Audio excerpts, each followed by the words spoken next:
Yo tout le monde, c'est R2D2 Gaming, j'espère que vous allez bien, tout commence ça va super. Et on se retrouve sur une petite vidéo de rien du tout parce que j'ai juste envie de vous parler parce que j'ai pas fait de vidéo depuis presque un mois. Et vu que c'est les vacances, je me suis dit pourquoi pas faire plein de vidéos pendant le prochain mois. Donc je voulais juste faire le résumé de l'Euro 2016, donc j'étais assez déçu, on va en parler plus tard. Et c'est parti. Donc allez, France-Roumanie assez serré jusqu'au bout, 60, je sais plus combienième minute, Giroud nous met la pression, marque. On était très contents. Après, Patrice Evra, dommage parce que je trouve qu'il a fait un superbe Euro. Donc je trouve c'est dommage qu'il ait cherché le penalty, mais c'était le premier match. Après, heureusement qu'on a un petit Dimitri Payet qui a envoyé une balle toujours à la 89e minute, comme d'habitude. Après, on peut aussi dire que face à France-Albanie, ils attendent toujours la 89e minute. C'est toujours comme ça. C'est la vie. Après, on a un petit Griezmann à la 89e. Après, on a un petit Payet à la 90e. Mais sinon, ça va. 2-0 face à l'Albanie. Après, à la suite, j'étais assez déçu de la transversale de Payet. La transversale de Pogba, j'étais déçu. J'avais peur. Et la Suisse qui nous fait un poteau en corner, comme d'habitude. Au début de l'Euro, on n'était pas fort sur les corners.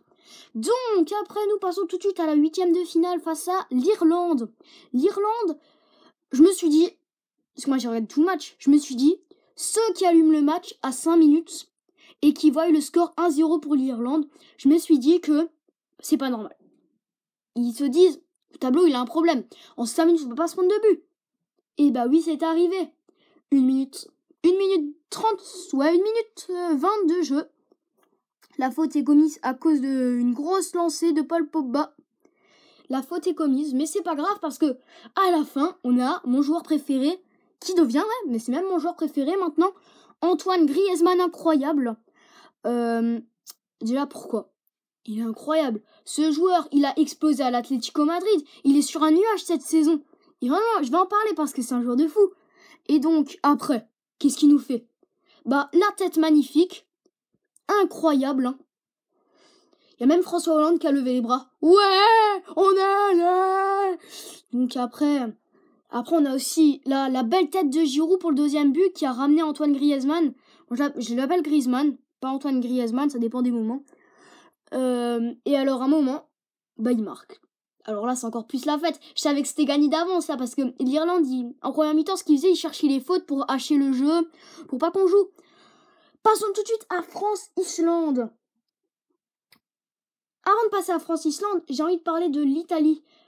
L'Italie a donc gagné contre l'Espagne 2-0. Ça, c'est vraiment un match qui m'a vraiment beaucoup marqué parce que 2-0, l'Espagne, champion en 2008 de l'Euro, 2010 champion de la Coupe du Monde et 2012 champion de l'Euro, invincible. Et bah, cet Euro, ils étaient pas très forts avec Andrés Iniesta. Mais c'est pas grave parce qu'ils sont quand même allés en 8e, c'est pas très loin. Parce que nous, on est quand même allés en finale, mais ils feront mieux dans le prochain Euro ou à la Coupe du Monde, j'espère. Pas pour eux. Et donc, après, l'Italie se qualifie face à l'Allemagne. Et nous, on se qualifie face à l'Islande. Celui-là, je vais en rester parler face à France-Islande parce qu'il est incroyable. Déjà, 12 minutes de jeu. On peut vous dire que Giroud vient de marquer. Donc, ça fait quelque chose de pas mal. Giroud marque tout de suite à la 12e. Après, il y a Paul Pogba, Dimitri Payet et Antoine Griezmann. Deuxième mi-temps, on a peut-être moins bien joué parce qu'il y avait... Gignac qui rentrait, mais bon, il a fait aussi un pas mal l'Euro, même s'il a pas marqué, c'est dommage. Et après, il y a Griezmann aussi avec son lob, j'ai envie d'en parler celui-là. Il était pas mal son lob. Et après, nous affrontons donc l'Allemagne. Et j'ai pas dit, l'Islande a donc marqué ses 2 buts. Après, je m'en foutais que l'Islande avait marqué les 2 buts du moment qu'on avait gagné. Après, il y avait donc France-Allemagne. Alors celui-là, il était incroyable. Première occasion de Griezmann à la 8e minute, je sais pas quoi là. Et arrête de Neuer, je me suis dit ça va être dur. Et en fait, après, l'Allemagne avait plein d'occasions, j'ai un petit peu stressé.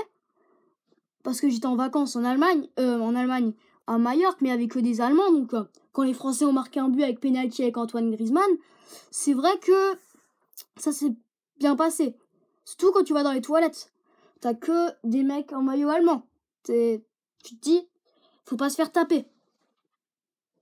J'ai eu peur. Et donc après, Griezmann marque le penalty.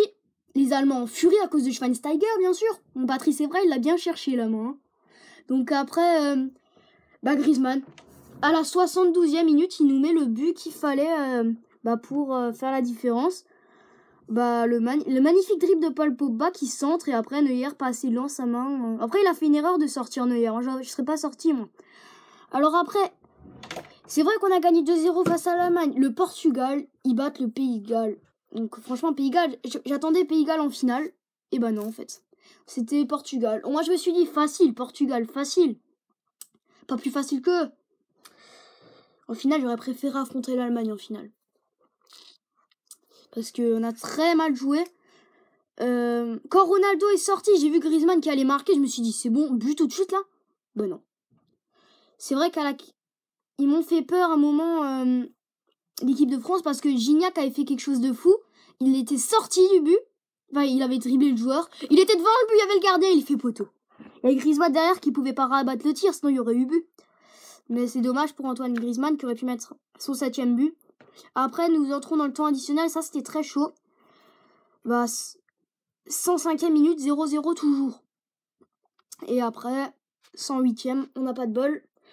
Avant, déjà, il y a Eder. Je veux dire, il méritait pas de gagner. Parce que Eder, déjà, il fait pas la main. C'est lui qui fait la main, c'est pas Koscielny, c'est Eder. Donc franchement, il méritait pas de marquer. À la 108e minute, vous l'avez donc vu... Une pas très bonne défense, Eder est passé tranquille et il a bien croisé son tir. Je dis pas bravo parce que c'était pas mérité leur victoire. Bon après, vous connaissez qui gagne l'Euro, c'est pour ça que j'ai mis un petit dinosaure avec du sang là. Vous voyez un petit peu de sang, c'est parce qu'il est pas content. Mais Griezmann reste quand même le meilleur buteur de l'Euro et je trouve qu'on a quand même mieux joué qu'eux parce qu'on a battu les champions du monde. Donc merci d'avoir regardé ma vidéo, merci de lâcher Allez les bleus! Ouais, allez les bleus! Allez!